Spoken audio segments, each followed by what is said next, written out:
Welcome to today's episode of Commissioner's Corner. I'm your host, Allen County Commissioner Ron Turpin.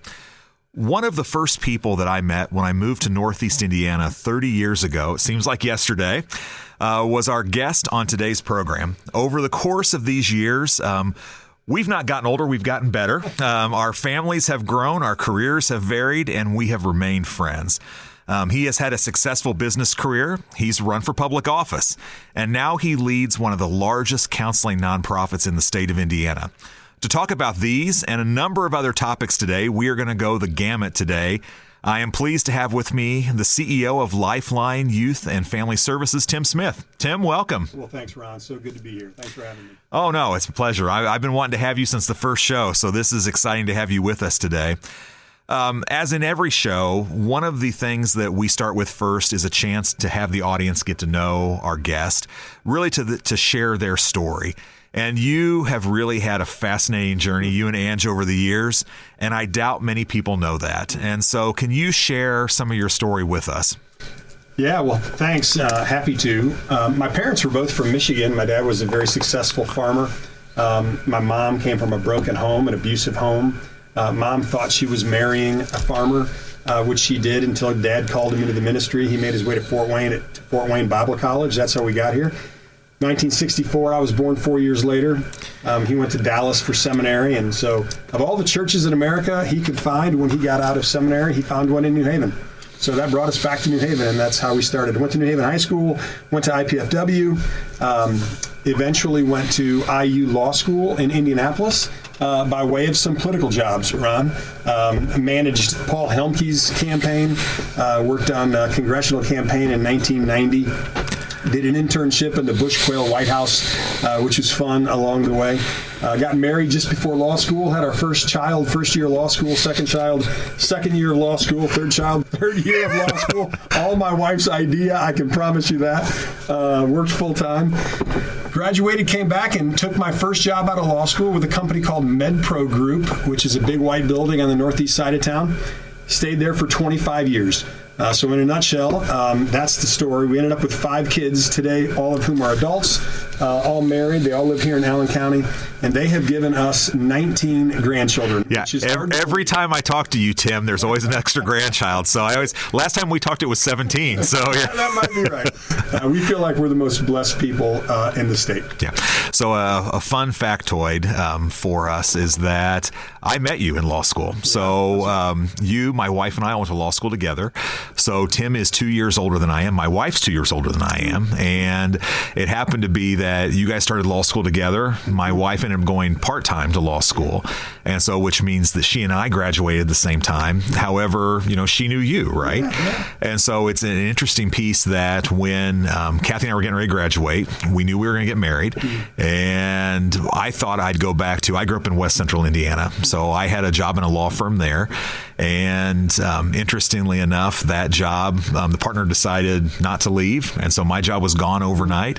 And then that same week, she gets a call from Tim Smith, who talked about a little company in Fort Wayne called Brotherhood Mutual. Yep. And they were looking for a lawyer, and you had recommended, my fiance at the time. Yep. She came up here, interviewed, and they loved her. She loved them. And God opens doors, God closes doors, right? So, well, let me tell you, Allen County is very fortunate to have Ron and Kathy Turpin. Brotherhood has been very fortunate. And I say this as a friend, but also, frankly, a taxpayer and voter. We are really fortunate to have you as one of our commissioners, and I mean that, Ron. Well, that's kind of. I know you don't blow sunshine, so yeah.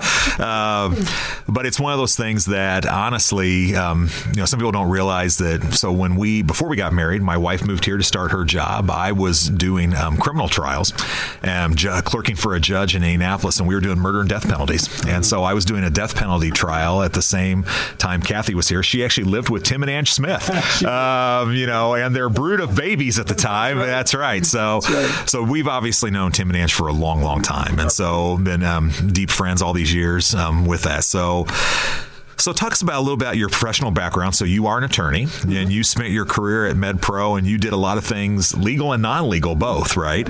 But today you are CEO of a nonprofit, a fairly large nonprofit that some people have probably heard of, many probably have not. How did this professional background prepare you for the role you're in today? That's a good question. Well, when I was at MedPro, we were owned privately by three families early on, and then sold to General Electric, who sold to Warren Buffett, Berkshire Hathaway in 2005. So I just count myself so blessed and fortunate, Ron, to have sat under great private ownership leaders. GE, which is arguably one of the best management training companies in the world, and then Berkshire Hathaway, of course. Warren Buffett's name and reputation goes before him. So just super, super blessed and privileged. It was largely timing, a lot of luck. I didn't deserve all that exposure. I was just a preacher's kid from New Haven, but God in his sovereignty saw fit that I would get it. I had 14 jobs at MedPro in 25 years. I certainly won't bore your listeners with them. Suffice to say, you captured the idea. It went from law to marketing to underwriting to compliance to sales and various things. At the end of the 25 years, I had just finished a political campaign. And when I went back to MedPro after a couple weeks off, I really felt that God was nudging me that my time might be done.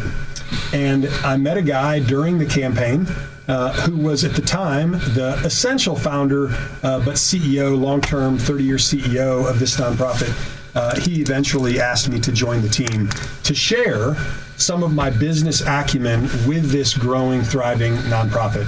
And that's how I ended up where I am. It was actually a very insightful CEO in Mark Terrell, who saw where the nonprofit was at the time, thought they could use some business acumen, and invited me to join the team.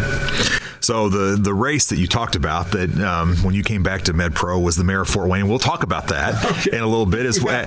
No, that's okay. And well, talk about interesting when you run for office, whether it's commissioner or mayor or Congress, you learn a number of things about an org. So we're going to talk about some of the challenges before us today and get your thoughts. So what does Lifeline do? So obviously, I mean, this is a much bigger entity than people realize, and a lot of different parts to it. Walk us through a little bit of that. Yeah. Well, Lifeline is one of three entities under an umbrella corporation named Lasting Change.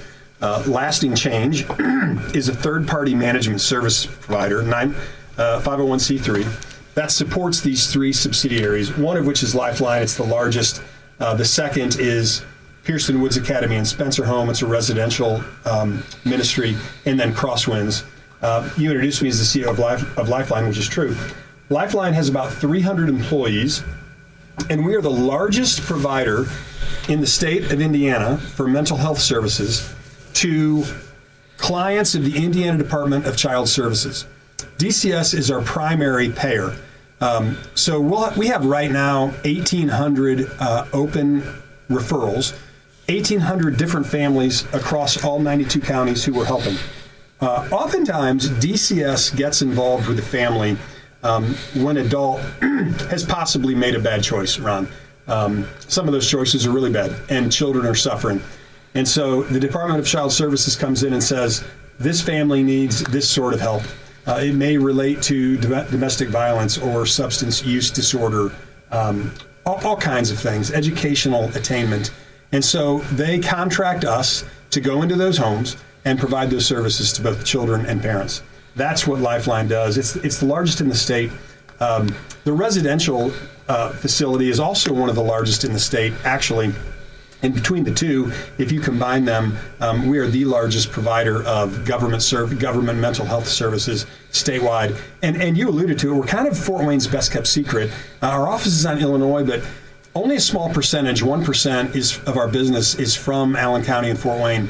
So I and my team spend most of the time across the state and not as much here.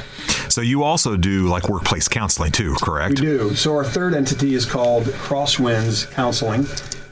We have about 110 corporations and schools, both public and private, that our therapists are in literally all day, every day. We employ about 100 therapists, and by that I mean fully licensed, master's degreed, licensed therapists across the state. In addition, we have about 300 social workers, counselors, bachelor level degreed folks who are also helping out. But in the case of Crosswinds, we're in just under 40 schools, all of Southwest Allen County schools, for example, many private schools across not only Fort Wayne and Allen County, but in central Indiana as well. And then we have EAP programs, employer assistance programs, where we're actually in many businesses, multiple days a week, 8 hours a day, providing proper therapeutic services to their employees, where the employer, the owner, the board of directors, the head of HR, has decided that they want to offer as a benefit mental health in addition to physical health to their employees. It's just a huge honor to help students in schools and employees for employees. So we will get a little more into this and your vision for the future when we come back from our break. You're listening to Commissioner's Corner on WOWO. Welcome back to Commissioner's Corner. I'm your host, Allen County Commissioner Ron Turpin, and with me today is Tim Smith. Tim, we were talking about before the break about the different organizations that make up Crosswinds, and you've been CEO now for... About 4.5 years. Okay, I thought it was around 4. So what is your vision? So, I mean, obviously this is an organization that's been growing rapidly. You have how many employees today in the whole family? About 450. Okay, so 450 employees. Where do you see the organization going the next? Because I know you are a big picture guy. You're a visionary. Yeah. So where do you see this going? Our mission is to change hearts and give hope to people. Broadly speaking, that's our mission. Our reason to exist is we want individuals to succeed, families to thrive, and communities to prosper. Those things are not going to change. And those are big words. Individuals succeed, families thrive, communities prosper. Those are words that describe health overall. I know in a moment we're going to talk a little bit more about mental health, Ron, but when you talk about prospering and thriving and succeeding, it's mental, it's physical, it's spiritual. So I'm looking forward to getting into that. But in a nutshell, the vision for lasting change in all subsidiaries is to continue changing hearts and giving hope. Now, we are a Christ-centric nonprofit, and we believe that only God changes hearts. But we're the hands and feet of God. And if we can love people like Jesus loved people, then they want to know a deeper spiritual message. So very simply, whether it's expanding Crosswinds into more businesses, into more schools, or Lifeline helping more families whose parents may be involved in the criminal justice system, ditto the residential, taking that same model to neighboring states, or taking Crosswinds, which is private counseling, into some difficult parts of the state where Medicaid might be the prevalent mental health payer. All of those things are on the table for growth. We have grown a lot in the last 4 years, and I'm pretty confident it's going to continue. Right. Well, and one of the things I love about you is you, even though you're not a finance guy, you think like a finance guy. And I know that you've been able to show that a nonprofit model can work where it's not, it's sustainable. Yeah. I appreciate you saying that. Not every nonprofit has the luxury of having state contracts, and we do. And so I'm not naive to the fact that we enjoy a position in that regard that many nonprofits don't. With that said, we're a nonprofit who gets all of our money from either the government or these private pay services, these counseling services.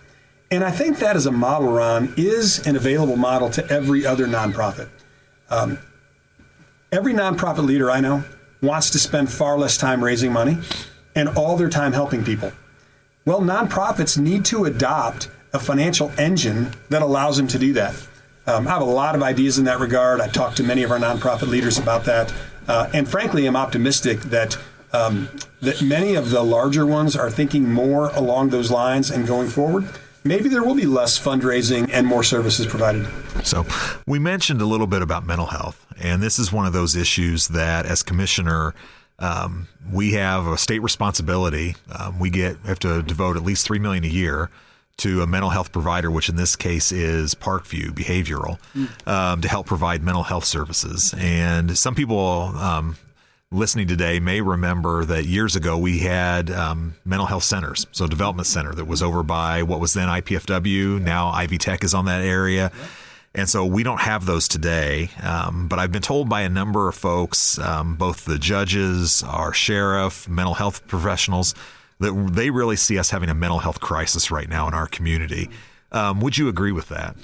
Well, there's no doubt we have a mental health crisis. In fact, next week, Judge Williams, who's the mental health judge under the Superior Court in Allen County, is hosting the third annual, I think it's third, Mental Health Summit right here in Fort Wayne. Last year, over 300 people attended.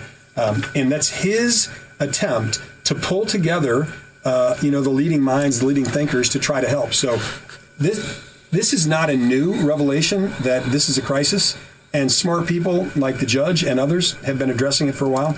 But the crisis, Ron, goes beyond reducing a stigma or mere awareness. The fact is, the entire system is broken. In mental health, we often treat symptoms in isolation. Earlier, I alluded to the most healthy, happy, joy-filled, energized life sits at the intersection of physical, mental, and spiritual. And yet, oftentimes we treat mental health like we treat a broken arm or an ear infection. It's very isolated, very narrow. Just put a cast on it, get a drug for it, and it'll get fixed. Not the case. Actually, the Lasting Change family of companies is pursuing actively right now studies, research, partnering with potential universities in the near future to prove that at the intersection of physical, spiritual, and mental, most joy, most happiness is found. So you see the solution to this crisis being what? Well, it's exactly that. It's no longer treating it in a vacuum. It's treating it holistically, sitting at the center of physical, mental, and spiritual. For example, Ron, about 40% of our proper diagnoses are anxiety related, and about 40% are depression related. And I'm talking across tens and tens of thousands of client records over the years. Anxiety and depression, that probably is no surprise to your listeners. In fact, I'll bet many of your listeners suffer with the same, and certainly if they don't, they know people who do. Well, as they think about those who do, think about, would a better physical health regimen contribute positively to the mental health of the person? Would a spiritual component contribute positively? Look, I mentioned that we're a Christian organization, but even if you're not a Christian organization, if there's a spiritual component, if there's a prayer focus, if there's an acknowledgement of God, a higher power in charge of things, with a plan bigger than our own, all of that contributes to mental health. So one of the solutions, Ron, is to stop treating it like a narrow ear infection or broken bone and start treating it more comprehensively at the intersection of physical, spiritual, and mental. So one of the things, furthering up on that you and I talked a little bit about, that one of my whys to run for commissioner was because we had the conversation about building this new jail that's over on Meyer Road, and we're going to spend $300 million building a facility double the size of the current one. And many of the folks that are currently in the jail today either are there because they have a mental health issue or they have substance abuse problems. So, they've made bad choices, not necessarily bad people, but they've made bad choices. And we totally believe that you do the crime, you got to do the time. However, one of the things that I saw in the whole discussion of the jail is we talked about the location, we talked about the size, we talked about the cost. We didn't talk about the why. And I believe if we do not address the why, what's going to happen is that I've been told this by numerous experts in this, far smarter in this than I am, is that if we don't address the why, we'll build this new jail, and within a few short years, it will be completely full. And that's a bad solution for our community, because what it means is we are building this jail with the intention of adding on to it. Every time you add a pod to the jail, it's $30 to $40 million. The last thing I want to do is go to county council 5 years from now and say, oh, by the way, give me another $30 million to add another 200 beds on. And so that's why we started this whole Restore Allen initiative, which really looks at, and it brought together experts in mental illness, addiction, to really say, what are those indicators of what is going to tell us someone's going to go into the system? And it really is looking at youth. What are we doing around youth? It is heartbreaking to see the number of young people in our community who basically from a very young age have no adult supervision. They're on the streets. Substance abuse. What are we doing to really have holistic substance abuse? Mental health. What are we doing to address people's mental health? Employment. If you're working, 4 jobs and barely making it, there's a problem there.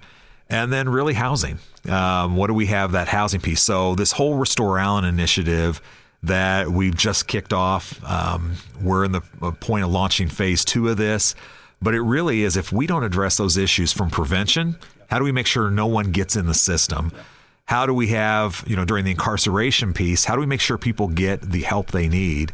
And then restoration at the end. And when I've had, especially other Christians say, well, the restorative justice, that's not what I'm talking about. I'm talking about we serve a God who believes in we're each restored and redeemed. And so how do we, do that people get out of this system? And I believe that it's organizations like yours that is a key partner in this. It's the church that's a key partner in this, that has to be part of this community conversation to truly, how do we change the tenor of our community? Because I believe at the end of the day that, we'll build the jail. It will be done at the end of next year. However, how do we make it to where it's so empty that we have confinement officers that are bored? That's a good result for our community. And some people may say, oh, that's pie in the sky. However, I don't believe it is. I believe if we marshal the resources that Tim Smith has and the people that he has and all the churches we have in our community and all the other, we have almost 4,000 nonprofits and churches in our community. If we can marshal those resources to come up with, okay, how do we can transform this community in a powerful way? Well, it's one of the reasons I'm glad you're a commissioner, my friend, because thinking like that is exactly part of the solution. It's a part of the early solution. Yet many smart minds contributed to Restore Allen. So glad they did. I looked recently at the entire list of 501c3s in Allen County. I literally pulled it up. Anybody can go to the IRS website and find it. It actually categorizes it by type. And like you, Ron, I'm overwhelmed at the number of people who for decades have wanted to help the last, the lost, and the least across Allen County. Here's what bothers me a little bit.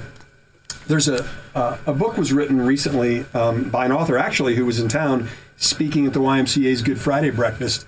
The book title is called Rooting for Rivals. Essentially, the book says that nonprofits, churches, and others focused on the last, least, and lost should work together, should cooperate, and the entire culture, social fabric would be lifted. When you have a few thousand nonprofits and, 40, 60, 80 are in the same space, the same narrow space, whether it's education or food or autism, fill in the blank, certainly churches, you end up with inefficiencies. Lasting Change is the parent corporation, as I mentioned earlier, over Lifeline, Crosswinds, and our residential businesses. It exists to provide third-party management services efficiently across multiple provider types. We're actually in discussions right now with 3 of those local nonprofits about doing exactly what I mentioned, coordinating backroom services. Here's my estimate. I've spent a lot of time on this, Ron. I estimate that 20%-ish of every nonprofit's budget could be redeployed from backroom to front room by partnering, by rooting for rivals, by cooperating. Think about it this way. If we have 4,000 nonprofits, I think it's slightly under that, but it's certainly close. And the average nonprofit has a budget of $1 million. And by the way, many of them are small. Many of them are 50,000. But some of them, like mine, are 50 million. Right. And others are 150 million. So I don't know, if the average is $1 million, do the math on that. A few thousand times $1 million. And then take 20%.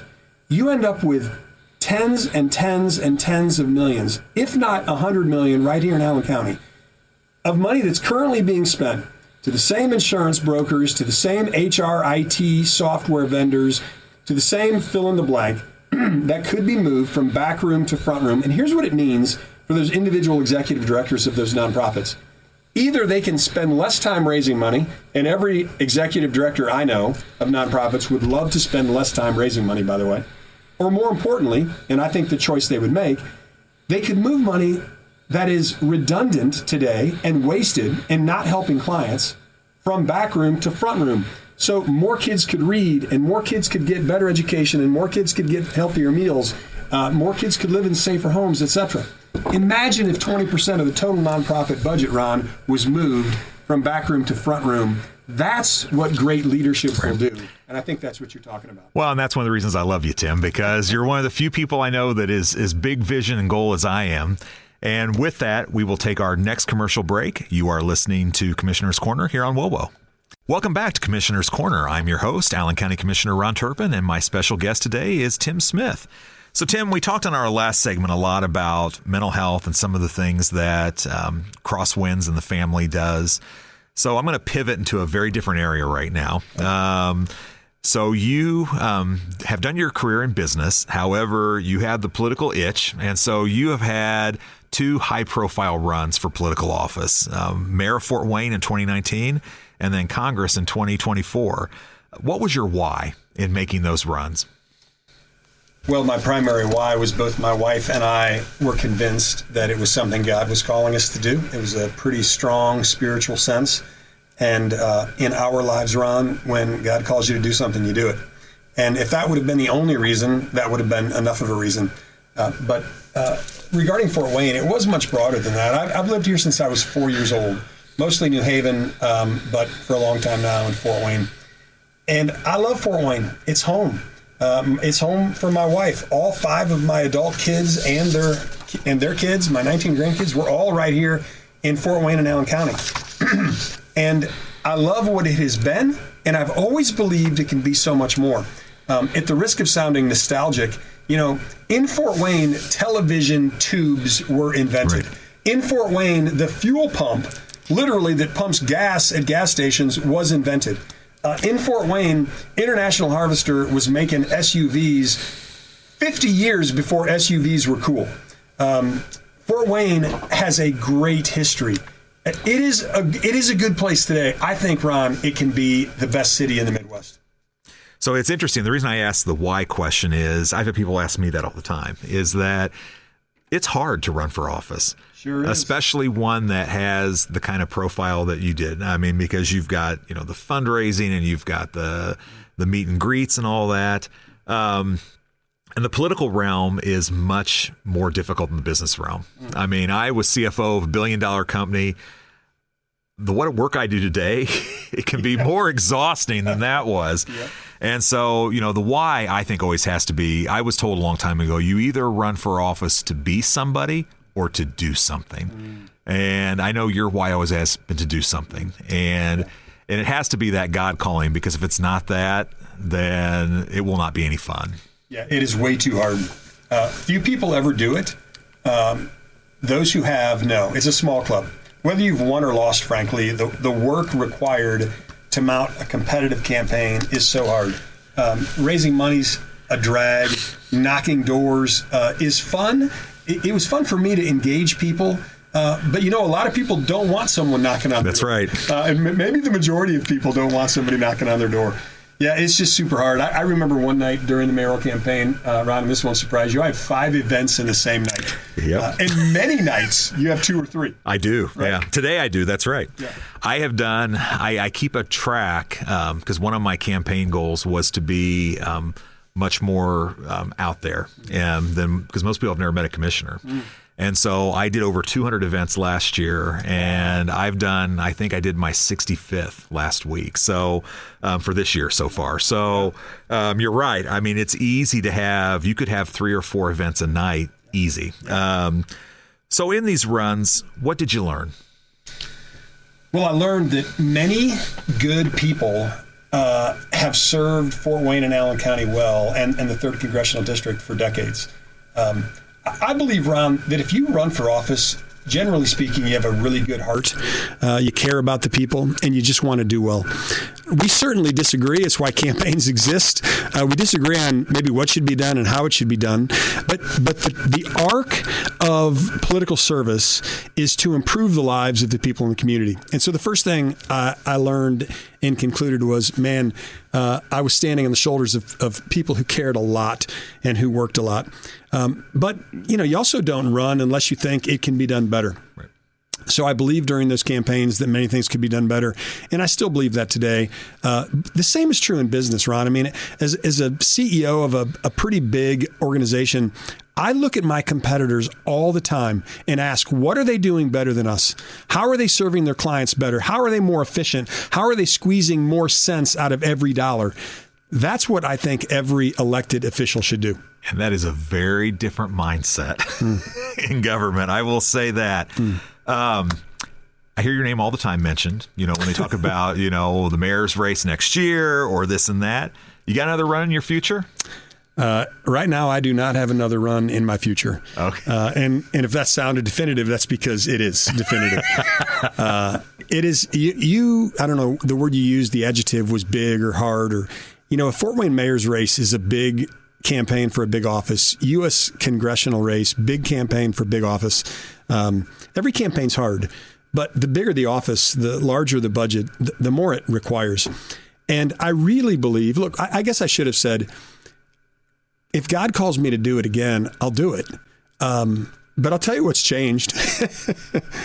The last couple times, I wanted to do it. This time, I don't.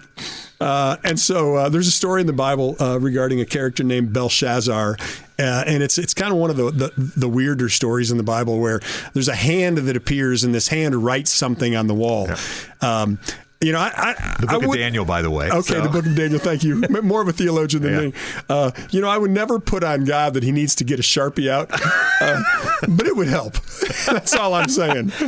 Well, it's interesting that people, especially if you're married, your spouse has to be a key part of this, right? Indeed. And I know both of our spouses know each other very well, and both are strong ladies who will give their opinion. And I know for my wife, there may be other offices that I might be interested in. However, she's made it very clear that you're not. That's right. Not only is it God, but it has to be her as well. And so when God tells both of us, that's right. Then and I know you would answer the same way. 100%. So because it does, most people don't realize unless you've actually done it, the impact on office really affects your spouse even more so, right? Yeah. Because you will be criticized. I mean, I see stuff about me all the time, things that are just flat untrue. Yep. I let it roll off my back 'cause that's what I signed up for. Yep. It is much harder for your spouse to see that and your children. Yep.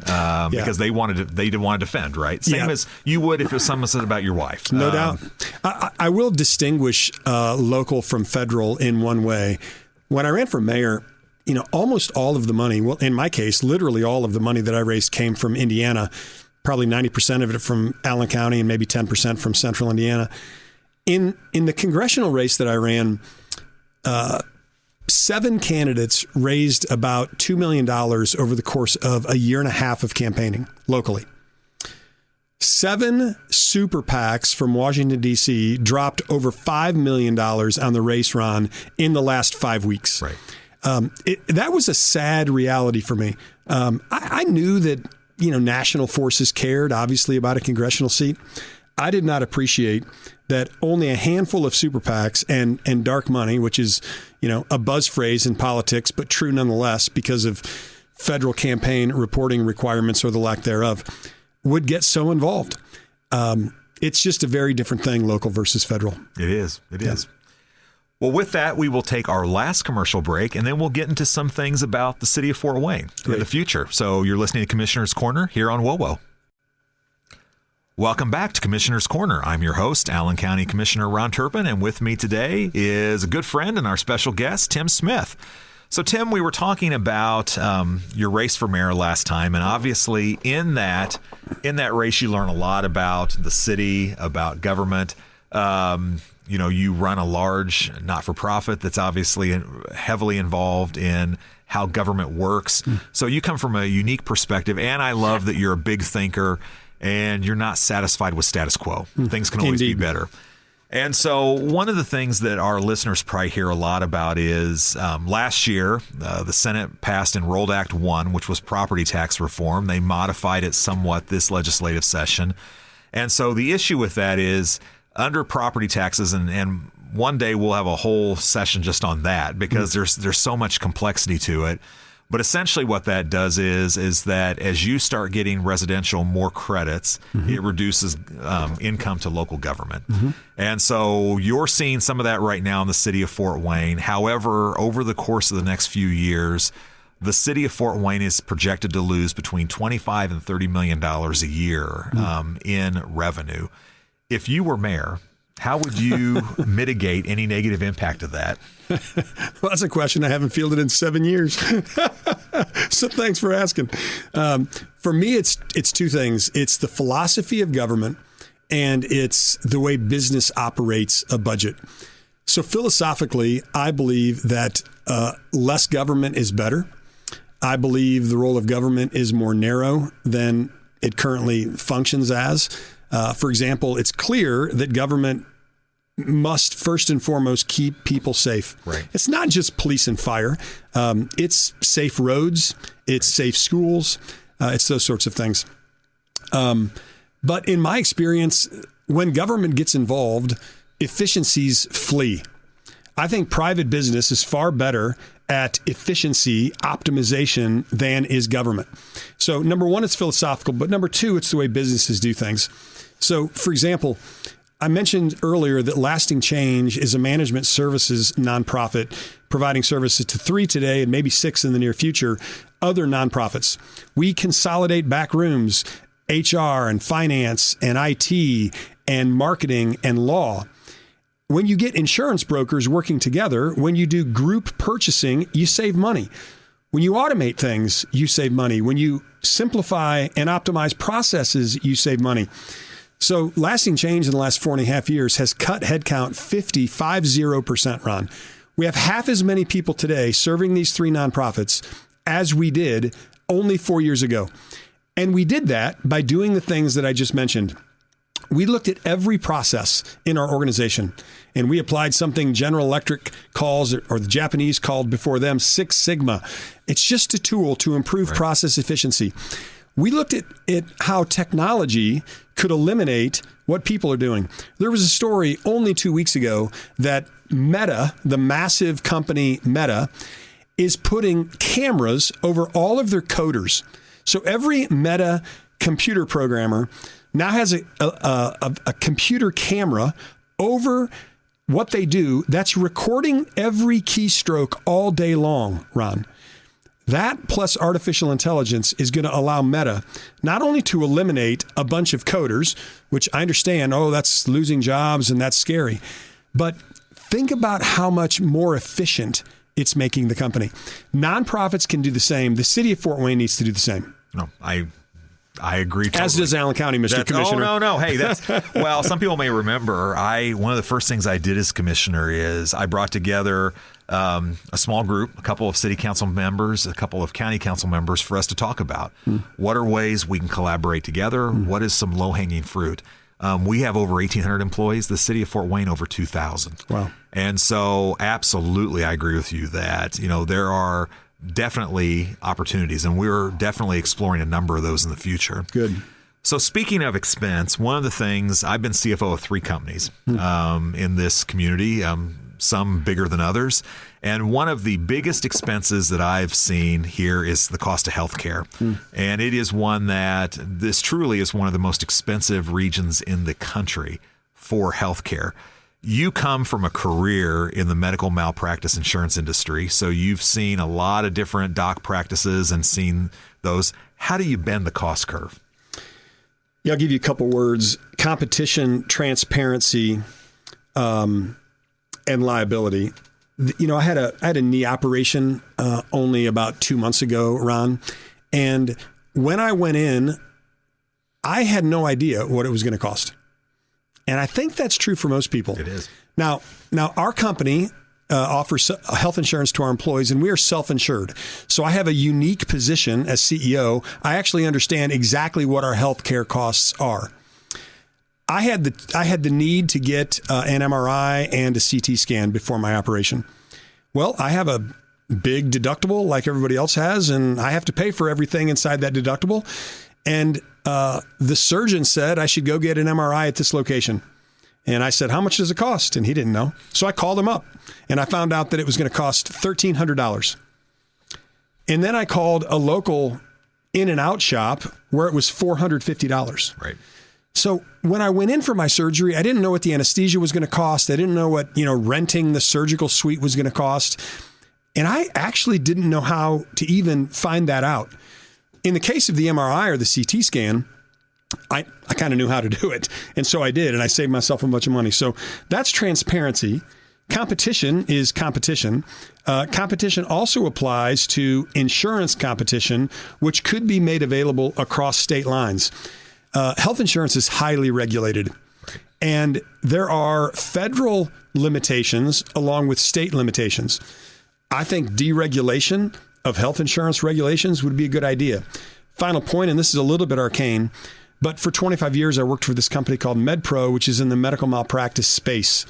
Indiana is one of 6 states, there may be 1 or 2 more now, that has a pretty robust medical malpractice insurance liability cap act. It's actually far cheaper for a doctor in Indiana to be a doctor in terms of his or her liability expense than it is in 44 other states. Those savings, Ron, are passed on to patients. So there's a lot of ideas. We just need government leaders with the commitment to pass legislation to make the changes. And that is not a job of a commissioner. I will just say that right now. That's true. But no, I agree. Speaking of investment, the taxpayers have invested a significant amount of money into downtown Fort Wayne over the last 20 years. And we would certainly argue, anyone who's lived here for a while, the city of Fort Wayne downtown has transformed dramatically in that time period. Yep. Do you think there's still a need for investment in that? And if so, where do you think? Well, I think Fort Wayne, having lived here all my life, is way better. I give Tom Henry a lot of credit for that, and the city council before him, and business leaders. I mean, so many business leaders. But I consider downtown Fort Wayne, an A today. I wouldn't have said that in the 80s. So the short answer is I think we're good downtown, and I think we need to invest elsewhere. When I ran for mayor, I talked a lot about public-private partnerships. Electric Works was the big discussion of the day in 2016, 17, and 18, right during the campaign. I said many times I supported Electric Works, but I thought it should be about 10% publicly funded and about 90% privately funded. Ron, I have friends who own shops in Electric Works, some who no longer are at Electric Works. There have been many restaurants and other businesses that have started and already stopped and pulled out of Electric Works, and that saddens me a lot. I wonder if there would have been more private money and less public money in the project initially, whether we would have the same amount of corporate attrition today. Maybe so, but maybe not. Right. So, look, enough money downtown. Let's have more private money in investment of all kinds and less public money. Yeah. So our final question, as we are rapidly coming out of time, is, you've been heavily involved here, not just in Allen County, but also throughout Northeast Indiana. And a congressional run gives you a good opportunity to see all parts of this region. What excites you about the future of Northeast Indiana? Yeah, it's trite to say this is a great place to live. It could be the best place, not just to live, to get an education, to run a business, to get health care, the safest. We could easily be all those things, Ron. We have the intellectual capital. We have the business leader capital and intelligence. We're actually pretty financially healthy. I think the city of Fort Wayne has more debt than it needs. You mentioned the shortfall, but the county has always run well. The city's running okay. We have the financial resources. We need to bring back the International Harvesters and the Zollners and the companies that made us great in the 40s and 50s and 60s and 70s. I sound like an old person now, Ron, and maybe that's because I'm 57. You are old. I am. You're old. older than me. I am old. But what if all those companies would still be here? We could be the insurance capital of the world. We have Brotherhood, a massive church company. We have MedPro, a massive medical malpractice company. We've had Lincoln and Swiss Re. If we focus our energies on certain sectors and we become the national leader in those sectors and we start attracting jobs where the average annual income is $150,000, which by the way is very attainable in some of these sectors, Ron, we could be the best place in the Midwest in all of these regards, not just the best place to raise a family. And that excites me. Yeah. Well, now you know, friends, why I get excited by Tim so much. He challenges me in my thinking and that we can always be bigger. Tim, thank you for being with us today. It's always a pleasure spending time with you. And thank you for listening to us today. Hopefully you learned something, that it was an hour that was educational for you. And we look forward to talking to you next week. You've been listening to Commissioner's Corner here on WOWO.